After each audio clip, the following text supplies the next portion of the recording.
بسم اللہ الرحمن الرحیم۔ صلاۃ التسبیح کا طریقہ۔ صلاۃ التسبیح کا حدیث میں بہت بڑا ثواب منقول ہے۔ اس کے پڑھنے سے بے انتہا ثواب ملتا ہے۔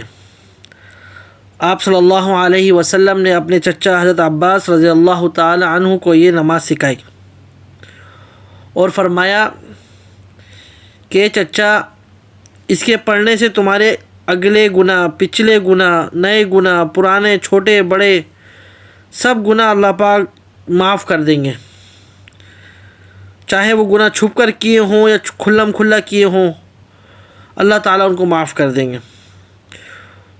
پھر فرمایا آپ صلی اللہ علیہ وسلم نے، اگر ہو سکے تو یہ نماز روزانہ پڑھ لیا کریں، اور اگر یہ نہ ہو سکے تو کم از کم پھر ہفتے میں ایک بار پڑھ لیا کریں، اگر یہ بھی نہ ہو سکے تو مہینے میں کم از کم اس نماز کو ایک بار پڑھ لیا کریں، اگر یہ بھی نہ ہو سکے تو سال میں کم از کم ایک بار اس نماز کو پڑھ لیا کریں، اور اگر یہ بھی نہ ہو سکے تو کم از کم زندگی میں ایک بار تو اس نماز کو پڑھیں۔ یعنی کہنے کے اس بات کا مقصد ہے کہ لازمی زندگی میں ایک بار اس نماز کو ضرور پڑھیں، اس کے بڑے فضائل و برکات ہیں۔ بلکہ یہاں تک کیا آتا ہے کہ صلاۃ التسبیح کی وجہ سے اگر کوئی آپ کے مسائل ہیں، مصائب ہیں، کام اٹکے ہوئے ہیں، تو اس نماز کو پڑھیے۔ اس نماز کی برکت سے اللہ پاک وہ کام، آپ کی حاجت پوری کر دیں گے۔ اگر کسی کو کوئی کام پھنسا ہوا ہے، کوئی پریشانی ہے، نوکری کا مسئلہ، شادی بیاہ کا، رزلٹ کا، ویزے کا، کوئی بھی مسئلہ ہو، اللہ رب العزت کے سامنے اس نماز کو پڑھیے اور گڑ گڑائیے، دعا مانگے، انشاءاللہ اللہ پاک جو ہے آپ کی دعا کو سنیں گے اور آپ کے مسائل کو حل فرما دیں گے۔ یہ تو تھا اس نماز کی فضیلت کے بارے میں۔ اب دوسری بات، اس نماز کا طریقہ کیا ہے؟ تو طریقہ ذہن نشین کر لیں، بس یہ بات ذہن میں رکھیں سب سے پہلے کہ اس نماز 4 نفل کی نیت باندھی جائے گی، اور ہر رکعت میں 75 مرتبہ 75 مرتبہ سبحان اللہ والحمد للہ ولا الہ الا اللہ واللہ اکبر پڑھنا ہے۔ ہر رکعت میں 75 مرتبہ پڑھیں گے تو 4 رکعت میں 300 بار ہو جائے گا۔ اب اس کے پڑھنے کا کیا طریقہ ہے؟ تو اس کا پڑھنے کا طریقہ یہ ہے، نیت باندھ کر ثنا پڑھیں گے سبحانک اللہم و بحمدک، اور ثنا پڑھنے کے بعد پہلی رکعت میں ثنا پڑھنے کے بعد 15 مرتبہ یہ تسبیح پڑھیں گے، سبحان اللہ والحمد للہ ولا الہ الا اللہ واللہ اکبر۔ پھر اعوذ باللہ، بسم اللہ، اور قرات کے بعد رکوع میں جانے سے پہلے پھر 10 مرتبہ پڑھ لیں گے، تو یہ ہو جائے گی 25 مرتبہ۔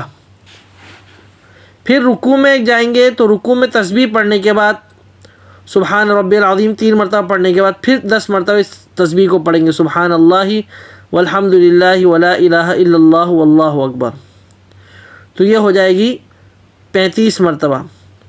پھر رکوع سے کھڑے ہو کر 10 مرتبہ پڑھیں گے، یعنی ربنا ولک الحمد کہنے کے بعد پھر 10 مرتبہ پڑھیں گے اس تسبیح کو، تو یہ ہو جائے گی 45 یعنی 45 مرتبہ۔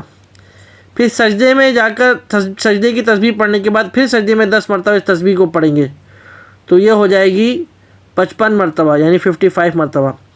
پھر پہلے سجدے سے اٹھ کر جو درمیان میں بیٹھیں گے، یعنی پھر سجدے سے اٹھ کر جو درمیان میں بیٹھیں گے اس میں پھر 10 مرتبہ پڑھیں گے، تو یہ ہو جائے گی 65 مرتبہ 65 مرتبہ۔ پھر دوبارہ دوسرے سجدے میں جائیں گے اور سجدے کی تسبیح پڑھیں گے، اور سجدے کی تسبیح میں پھر دوبارہ 10 مرتبہ پڑھیں گے، یہ ہو جائے گی 75 مرتبہ۔ بس ہر رکعت میں اسی طریقے سے پڑھنی ہے۔ پھر یعنی جب سجدے میں 10 مرتبہ پڑھ لیں گے تو اللہ اکبر کہہ کر سیدھے کھڑے ہو جائیں گے، پھر وہ دوسری رکعت میں پھر وہی اعوذ باللہ بسم اللہ سے پہلے 25 مرتبہ، اعوذ باللہ بسم اللہ سورت کے بعد رکوع سے پہلے 10 مرتبہ، پھر باقی ہر جگہ میں 10 مرتبہ، تو ہر رکعت میں 75 مرتبہ ہو جائیں گے۔ یہ آسان طریقہ ہے، لیکن عرض یہی ہے کہ ہر رکعت میں 75 مرتبہ ہونا چاہیے، تو چاروں رکعت میں 300 مرتبہ ہو جائے گی یہ تسبیح۔ ہر شخص کوشش کرے کم از کم ہفتے میں یا کم از کم مہینے میں تو ایک بار پڑھنے کی اس کو کوشش کر لیں۔ اللہ پاک آپ کی، ہماری سب کی تمام پریشانی مسائل کو حل فرمائے، اور سب کی غیب سے مدد فرمائے، اور زیادہ سے زیادہ عبادت کرنے کی توفیق عطا فرمائے۔ وآخر دعوانا ان الحمد للہ رب العالمین۔